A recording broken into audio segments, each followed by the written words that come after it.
It's my great pleasure to introduce Professor Detlef Schuppan. So today he's going to talk about multi-protein platforms and biomarkers of NAFLD. Detlef, the floor is yours.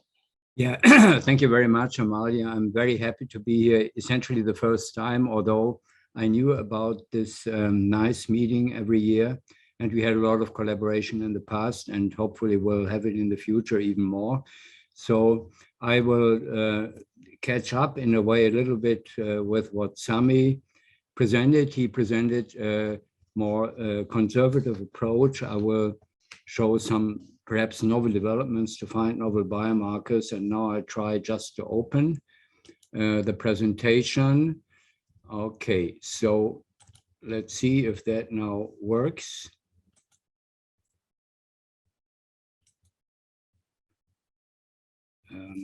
And you just tell me, I have to close that again, unfortunately. That's always what happens. So we can start the discussion already. Let me just see.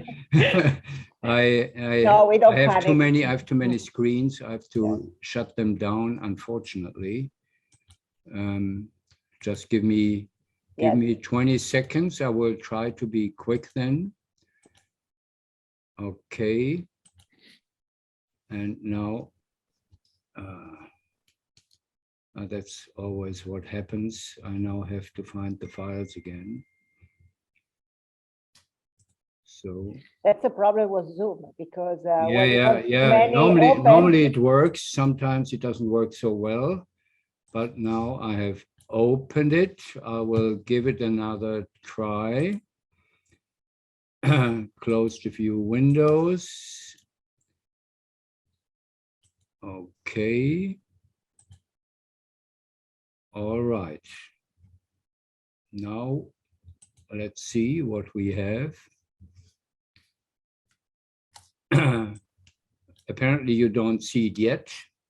No, we don't. So I close again.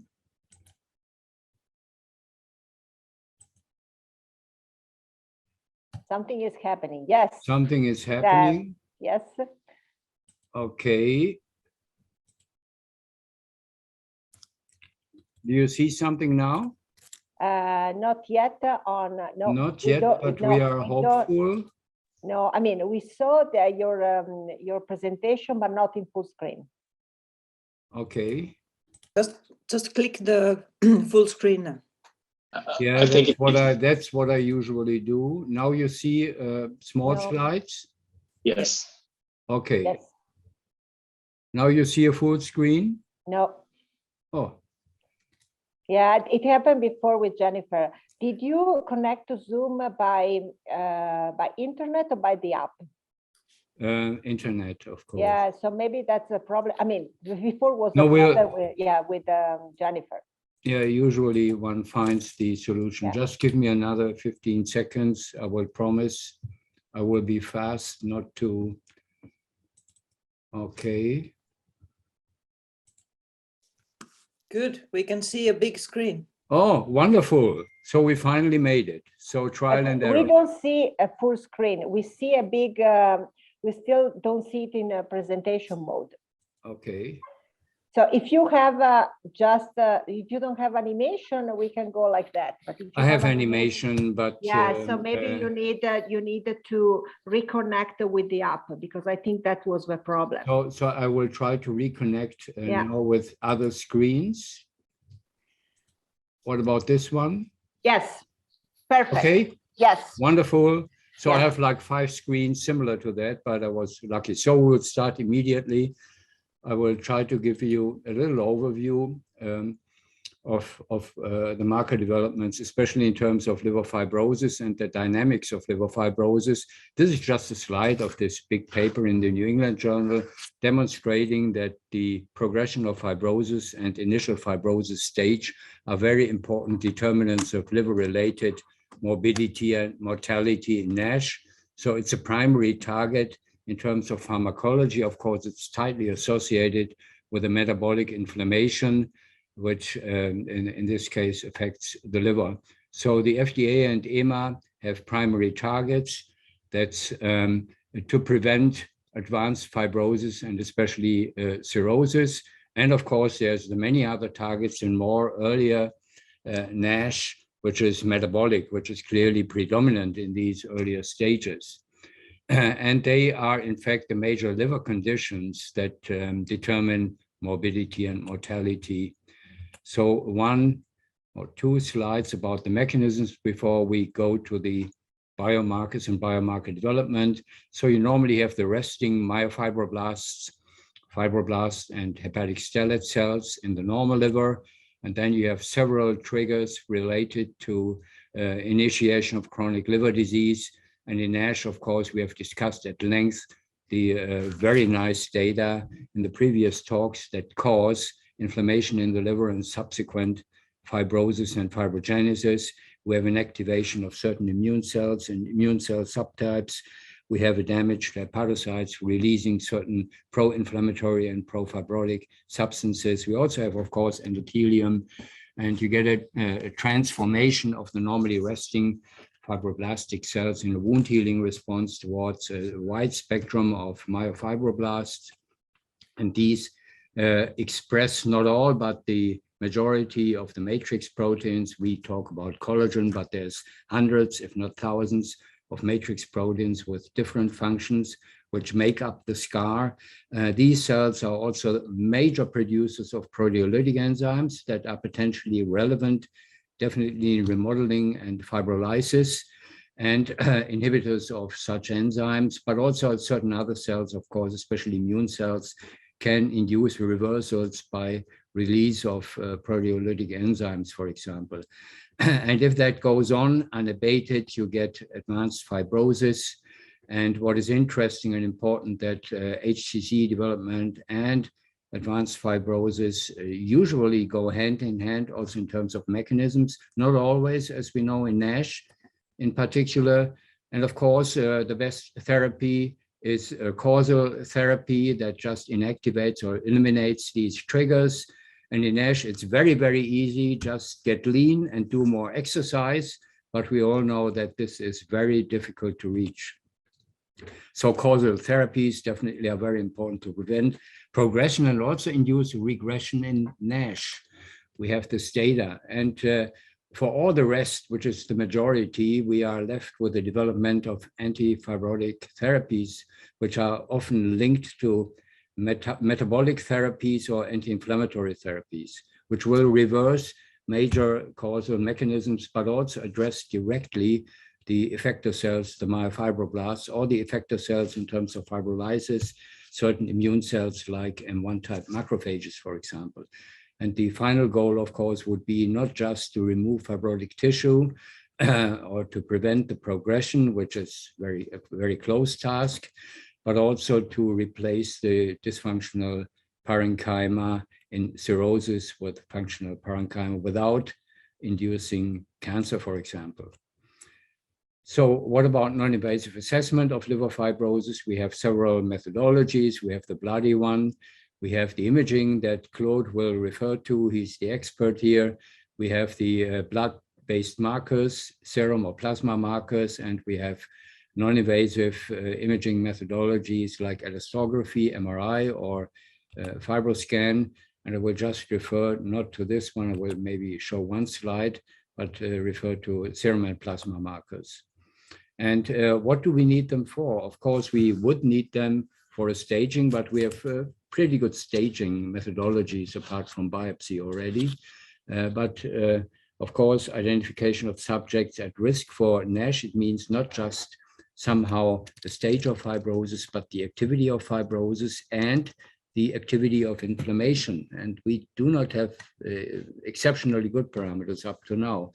And of course, we would like, and that's very important, to quickly assess early therapy responses that we know should we go on with a certain treatment or combination treatment, or do we have to change, or do we have to change dose of medications combined with exercise, whatever we do for a personalized treatment, dynamic markers. So one slide about quantitative imaging.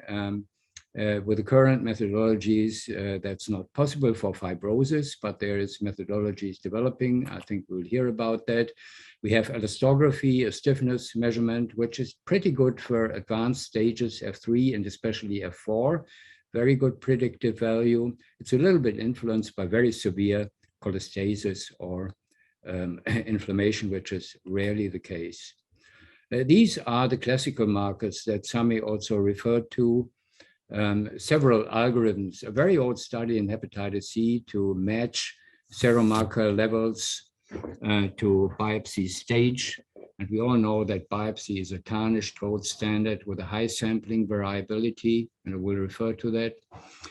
And this just shows to differentiate significant to advanced fibrosis F2 to F4 from F0 to F1. And here hepatitis C I would consider very similar because fibrosis is in a way fibrosis from mild or no fibrosis. You get areas on the curve that are usually between 0.75 and 0.8. There's spectrum bias, depends on the cohorts that you select with more fibrotic pathologies or less, or if it's a general population, but definitely you have much lower numbers of fibrotic people. But they are in that range. So what actually does it mean? And what it means was shown in a very nice paper back in 2009. It was a somewhat theoretical paper based on published data, factoring in the sampling variability, especially for hepatitis C, which is not as big or similar to NASH in terms of fibrosis. And the error for one stage of fibrosis in hepatitis C, if you take two biopsies from one liver, either left and right lobe, or in an angle of 45%, between one stage, taking for mistake 2 versus 3 or 3 versus 4, etc., is between 40 and 80% in biliary fibrosis. So 40% for NASH, in hepatitis C, maybe 35%. So you have a very significant sampling variability, and that really makes comparisons for staging and your biomarkers very difficult. And they developed a scenario when you have an assumed, which is not the case, high sensitivity and specificity of biopsy of 90% for differentiating significant fibrosis from less significant fibrosis as defined, stage F at least 2, and the prevalence, a high prevalence population of 40% of these more severe fibrotic people, then an AUROC of 0.9 for seromarkers would already include a perfect marker with an AUROC of 100% or 1.0. So the sampling variability even makes an AUROC which is lower, less perfect than it might be. However, we have realistic scenarios where, let's say, sensitivity is 90% and specificity 80% for biopsy to detect F stage of at least 2. And where you might even have in a tertiary center a high prevalence of 30% of F at least stage 2, an AUROC of 0.76 could already be a perfect marker, not just 0.9. So this is just to the better of seromarkers or seromarker panels. So you might miss a pretty good seromarker panel for staging just because of the imperfect character of the biopsy, which is not representative of what happens in the whole liver.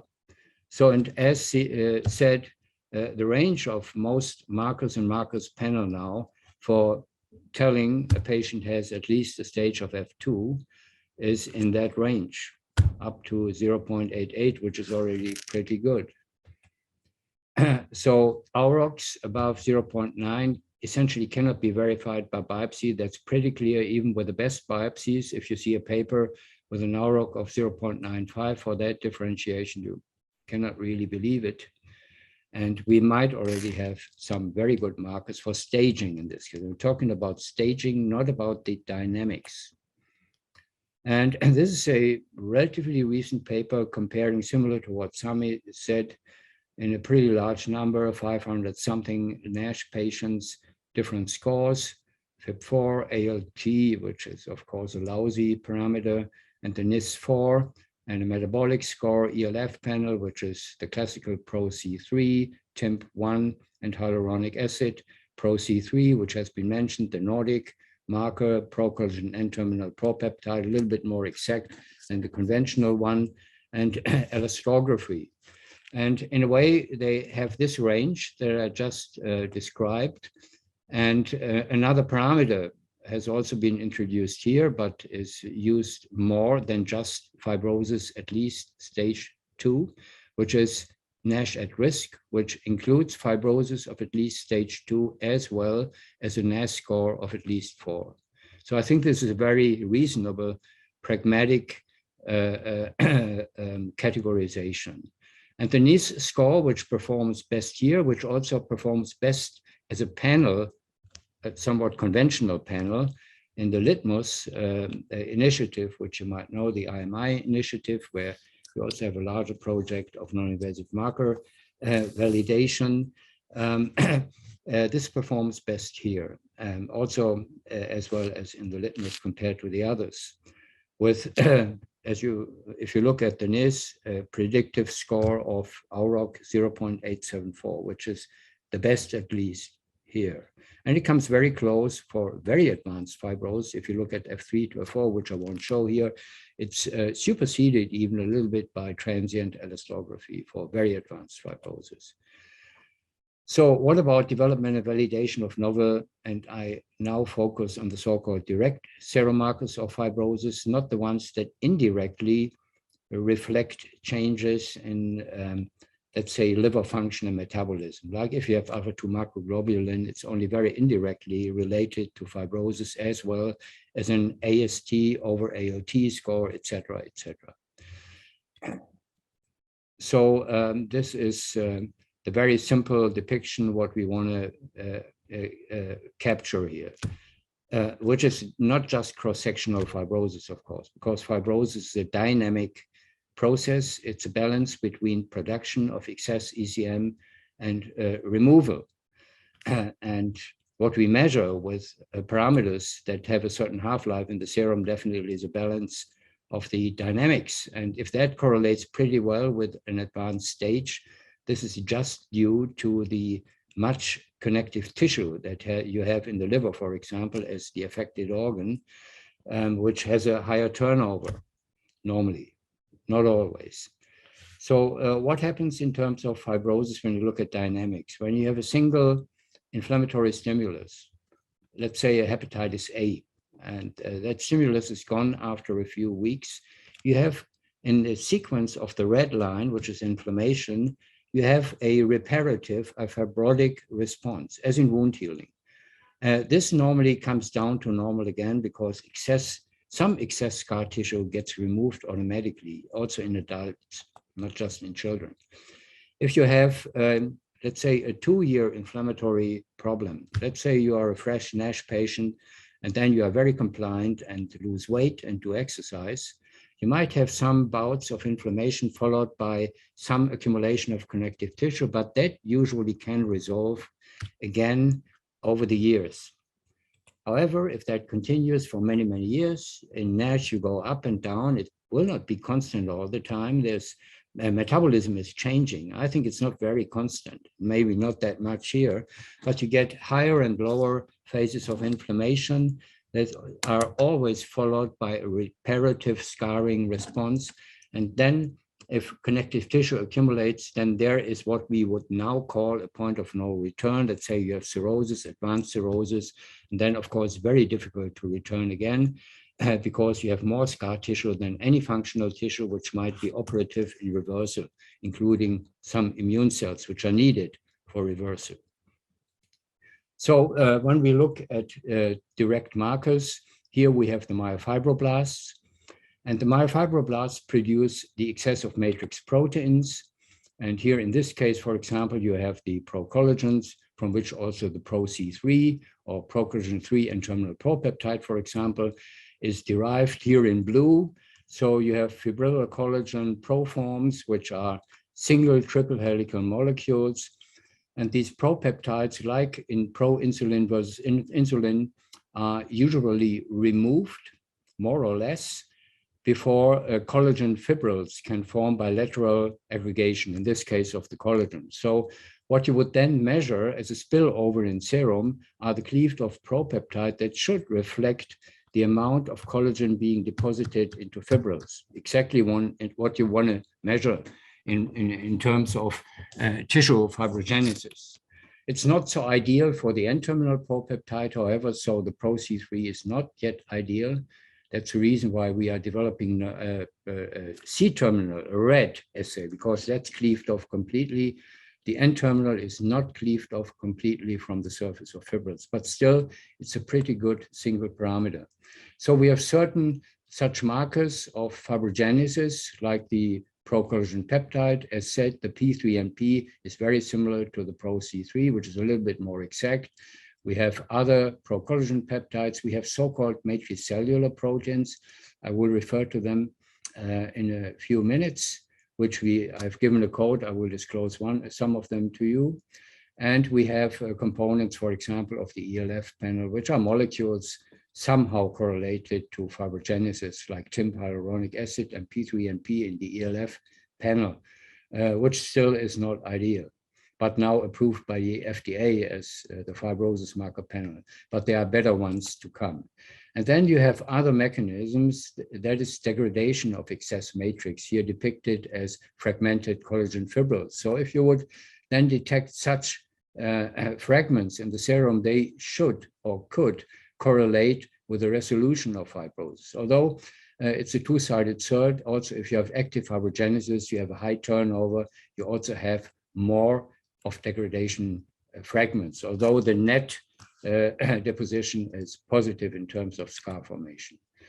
So there are certain such fragments, but they are a little bit ambiguous because they also come up when you have enhanced fibrogenesis.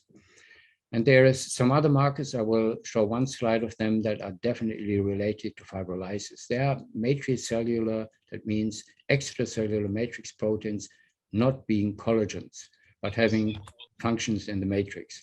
So this is just one example that ProC3 is a pretty good dynamic marker. This is a study that already has been published a few years ago. There are several other studies with some of the novel NASH drugs. Not all of them finally made it in terms of the endpoints in their phase 2B trial phases.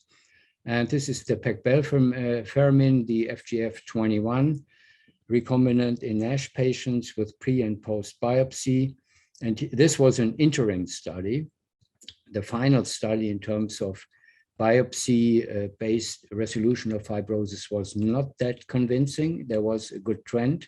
And you can see here, however, that the two groups of patients that had been treated with this drug after 16 weeks had a very significant reduction of the ProC3, which can be taken as a surrogate for reduced fibrogenesis due to the drug. And this is exactly the domain of the dynamic direct parameters in a way, if they have biological plausibility too. Here, you definitely will have a certain overlap with inflammation too, with the ProC3, and the ELF panel would look very similar.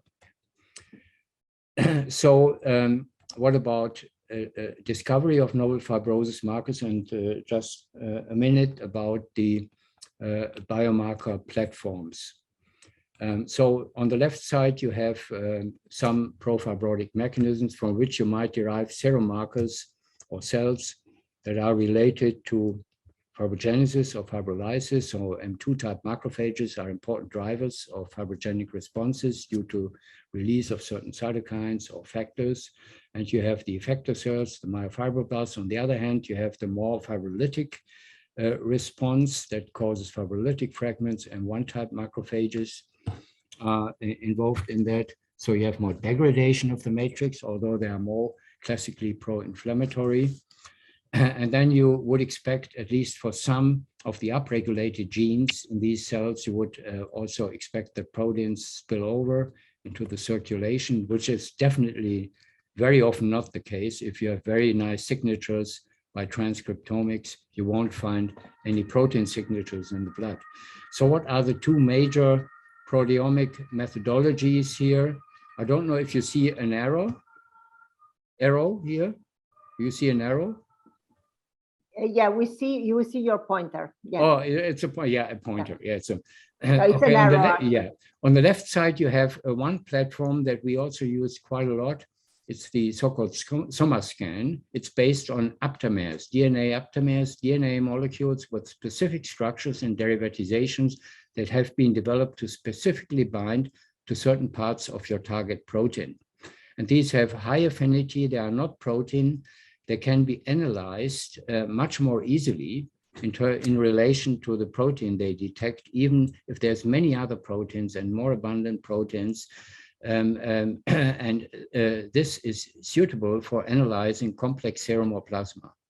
So in a way, you have aptamers that bind to target proteins. They have so-called photocleavable linkers. It's not that easy to understand. So you get finally the aptamer itself in relation to the abundancy of your protein in the sample. And then you can hybridize this DNA, the aptamer DNA, in a way to microarrays and quantify the protein that the aptamer has detected.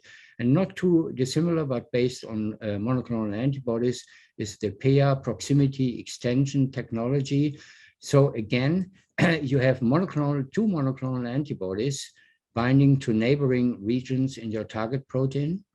And these monoclonal antibodies have been tagged with a DNA piece, and the DNA piece can hybridize to the other monoclonal antibody that detects the same protein. So they have aligning sequences, and this you can amplify in a PCR. So one is based on detection by two monoclonal antibodies, all relatively small sequence regions, and the other one on aptamers. And of course, then you do the PCR, and you also can quantify the target protein that the two antibodies have in a way picked out.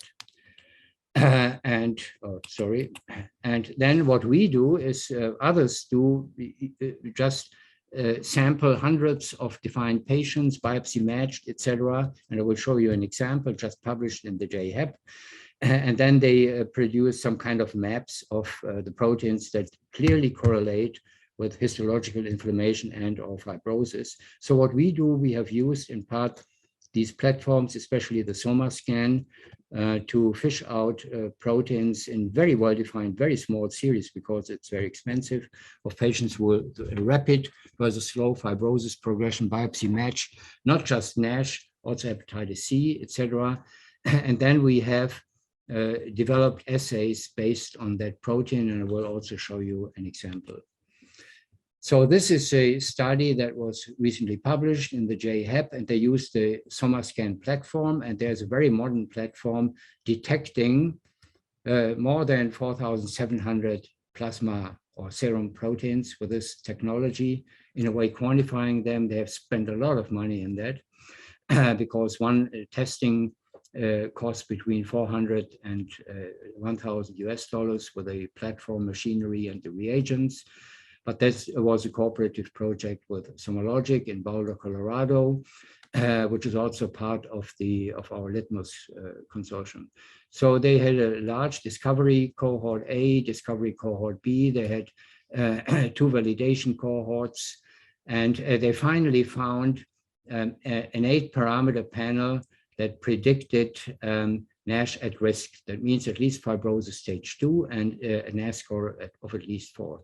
And here you can see the only matrix protein that they found is NMTSL2. That's a matrix protein which has not been implicated yet in fibrosis. It's linked to a genetic, very rare genetic disease, but it's a matrix protein. But as you can see, all the other ones are functional proteins related to metabolism, like alcohol dehydrogenase, aldolase, fructose biphosphate kinase, ectonucleotidases, something like that, which are not that easy to link to fibrotic NASH.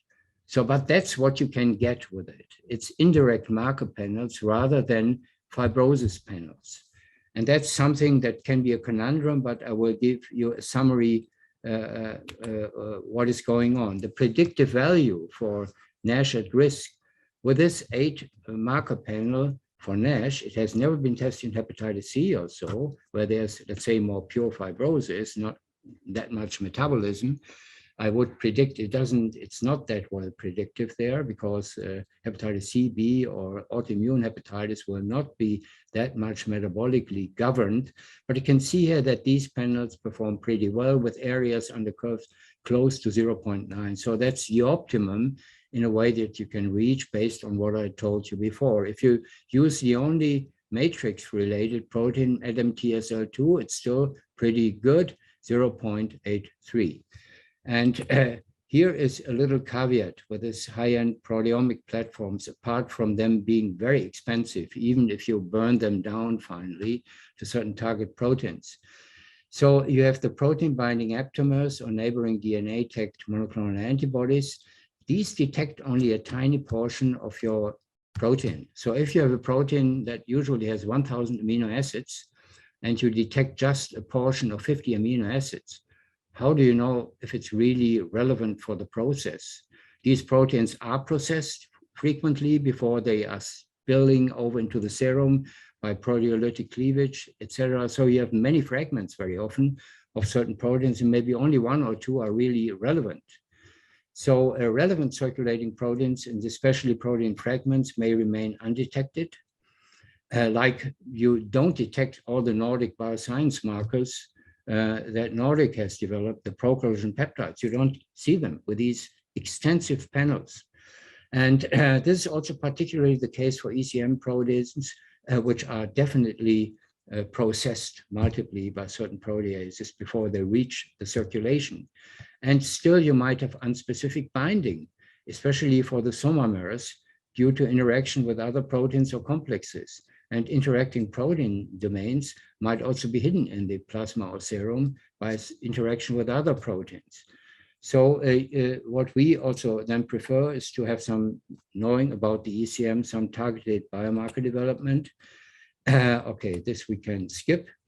And here I just show you such a SomaScan panel in a cohort of patients post-liver transplant that have either a rapid, an intermediate, or slow progression. So if they have a rapid fibrosis progression towards cirrhosis within 1 year, this is RC1, super rapid progression. So there you might find patterns even with such crude aptamer-based proteomic platforms. And here you can see, here is a marker that increases in these rapidly progressive RC1s, and the time course is highly elevated compared to normals.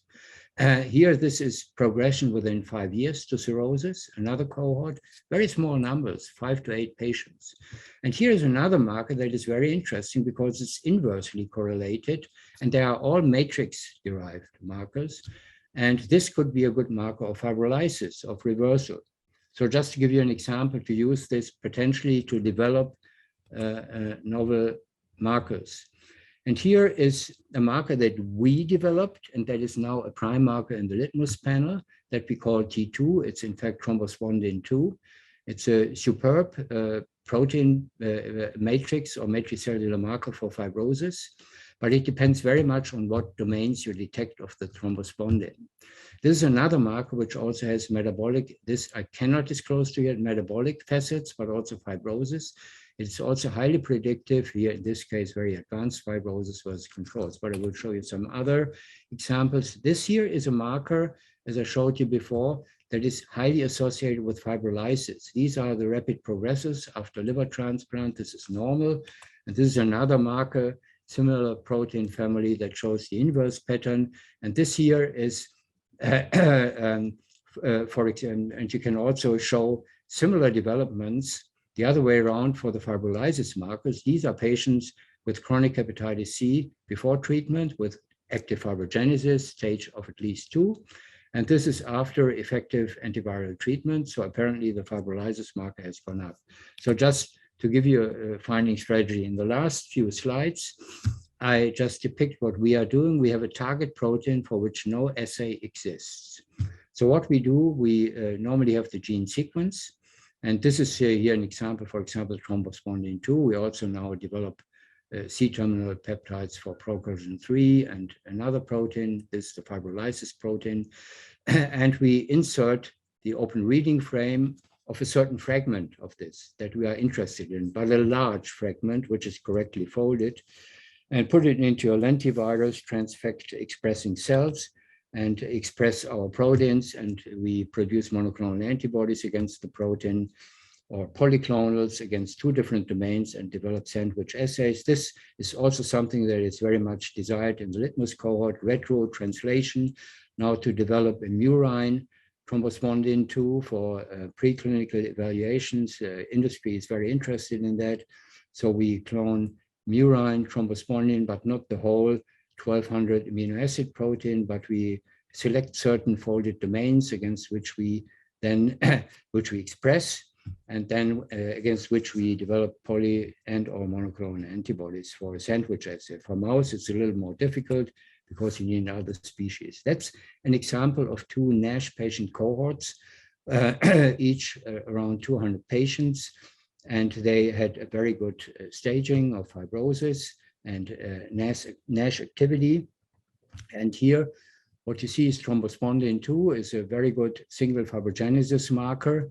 It's the one here in blue, differentiating between NASH at risk and not NASH at risk. And it's already pretty good as a single marker, 0.814 in the Mainz cohort, and 0.84 in the Paris cohort. And now when we add other novel developed markers, and that's interesting for NASH because I7 is very much related to metabolism, and C3 is very much related to liver inflammation. When we add that together in an algorithm, we can see just for cross-sectional analysis that these three markers have pretty good areas on the curves. Okay, it's a little bit in predictive value similar to the 4,700 plex SOMA scan, but here we have three single defined markers with biological plausibility for cross-sectional analysis. So these are the 5 biomarker developmental people on the left who are now expressing like 10 different proteins. And what the final aim is, and this is the pre-final slide, is, for example, in clinical trials or in your individual patient, you start treatment for your fibrotic NASH, and either a serum marker doesn't change like this. If they are really good dynamic markers, this would indicate, even if you just take your marker 1 week after initiation of your therapy, would indicate nothing is happening with your therapy in this patient. It could be that this precipitously comes down, very unlikely, and then remains as such, remains as such. And but the more likely scenarios are these other two. So maybe there's a delay that your fibrosis marker, for example, comes down, and then it will come down when you stop your therapy, your pharmacological therapy, it comes up again because your NASH starts to work again, or you have a treatment, lifestyle change, for example, combined with something else, and it remains down there. And this would then mean if you have these developments, you can really tell the patient what therapy is good and how to adjust it in terms of fibrosis, inflammation, and also anyhow, metabolic parameters we have anyhow. So, and this is just one slide. A gold standard that might come true is targeted imaging. If you have certain receptors, for example, expressed on activated myofibroblasts, or you have collagens that you can detect, or you have contributor cells that activate the myofibroblasts via certain receptors. That's what we are developing, and we have just filed 2 patents on that. That we have small ligands binding either to collagen or to this alpha-V beta-6 profibrogenic cholangiocyte receptor, or to myofibroblast expressed proteins, and we couple that to imaging agents, which currently are PET agents for sensitivity. And in small animals, you can do it with near-infrared imaging or even a linker with both. Then you can translate to human quickly. And you can somehow get a quantitative picture over the whole liver, how much of this receptor and the receptor expressing cells, for example, you have in the liver at a certain stage of your disease. So, okay, just a summary. So progression to cirrhosis, decompensation of primary liver cancer is the most important liver-related endpoint in NASH. Of course, it's tightly coupled to metabolism, and if you improve metabolism, you can have tremendous effect on these parameters. But we don't have the magic drug yet, although we know much more than a few years before now, also due to some failing studies. And current studies to assess the efficacy of antifibrotic interventions that halt progression or induce fibrosis reversal are still based on the tarnished gold standard of biopsy staging. Due to the sampling variability, it's tarnished. We have elastography, which is good for cross-sectional detection of advanced fibrosis and stratification maybe. I've just showed you one slide about targeted fibrogenesis or fibrosis imaging, which definitely would be very expensive and cumbersome. So I put a lot of my mental investment, maybe also some other, into biologically plausible serum markers of fibrosis, which is tightly coupled to fibrogenesis. And if you're lucky, also a parameter of fibrolysis, which you can then both use to get the balance of the dynamics. These are definitely promising in the validation stage. I cannot show you all the litmus comparative data because they are not yet public, but they're very interesting. They use a lot of these conventional scores and panels compared to some of the novel parameters, and there you really see big differences in predictive value. And they definitely, and that's the most important thing, they may permit short and slim proof of concept studies and rapid testing also of combinations of therapies and a personalized therapy. And there are definitely, in terms of liver and MASH, quite a few collaborators and some grants related to that. Some have run out, unfortunately, and I thank you for your patience. Thank you very much, Detlef. This was very, very interesting. We have time for a couple of questions. I will start with Brigitte Andersen, that she's asking, and I think somehow you also have shown data on this. Is there any studies that have looked at treatment effects of PRO-C3 with time after 12, 26, and 52 weeks, for example? In other words, is PRO-C3 rather an early than a late marker of effect on fibrogenesis? Yeah, I think we have many more data, also some interim data in clinical studies now, like the ICONA study. That's a study on structural enhanced fatty acids, which have metabolically beneficial effects in NASH. Stephen Harrison is the key PI in the US, 250 patients. We got interim data on that too. It appears that PRO-C3 is a little bit a slower marker of changes. We haven't done comparisons yet, so we haven't measured other parameters and panels. And as said, PRO-C3 is pretty good, but I think it's not yet perfect. PRO-C3, perhaps in combination with some of the other new ones, 1, 2, or 3 of the others, could make a big difference. And we are just getting the data now, post hoc, evaluating clinical studies that have run. We get via litmus now some study cohorts of the larger trials. And here we will be much better able to compare these parameters in terms of how quick they react to changes, given that we have an hard endpoint, which is tarnished, but somewhat an endpoint with a biopsy, at least in the larger cohorts. And we have done a trial with Karine Clément. Part of that is published for Nordic markers on bariatric surgery patients, and but we don't have matched biopsies, unfortunately, in the follow-up. And we are testing all the other parameters now, but we really need more of such studies. But biopsy is a problem in a way. So we have to have longer-term studies, larger numbers of patients where we have the hard endpoint in summary being reliable, if fibrosis really is changed significantly, and then we have to correlate that with the area under curve of sequentially measured biomarkers, for example. I have one last question for you. Are we sure these are specific for the liver? In other words, we know that we can have a fibrosis also in other organs. Yeah, I can tell you. We have just submitted a severe COVID paper. It's more an imaging and angiogenesis paper, but with more than 80 post-mortem lungs where we did NGS, etc. And we measured some of our fibrosis markers there. So first, the genetic signatures in the lungs are skyrocketing high in the severe cases, especially of the deceased patients. And we find some of these parameters highly elevated, although it's primarily a lung disease. So it definitely is not unique to the liver, but if you have primarily a liver thing going on, it's primarily apparently related to the liver. So in other words, if we find it high, we can think that the organ that probably is mostly affected is the liver, but if it is not the liver, it could be another one. Absolutely, but then you really have a severely ill lung patient, for example. The lung is big.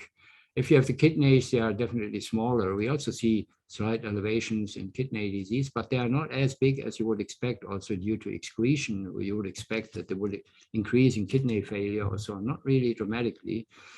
So it's a very complex thing. Also, these markers are in part taken up by the liver again, by liver endothelial cells when they function.